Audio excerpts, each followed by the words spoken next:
Hey there, in this quick video I'm going to show you the tip on how you can possibly fix the Hedge Restore 2 that is quit connecting and how you can reset it. So I just found a Reddit comment, maybe it's going to be beneficial to you. So what this woman wrote here is that I had to hard reset, but I think I'm back in the game. I logged out and deleted the app from my phone entirely and re-downloaded it. So logged out and deleted completely the app.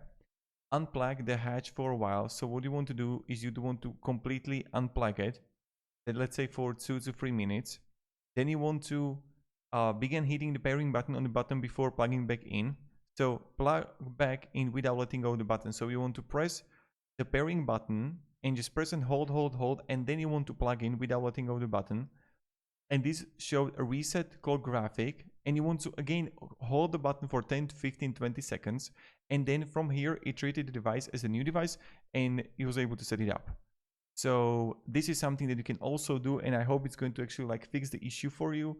And that's pretty much it. So thank you very much for watching. I hope this video helped you a little bit how you can fix the issue, and have a great day and goodbye.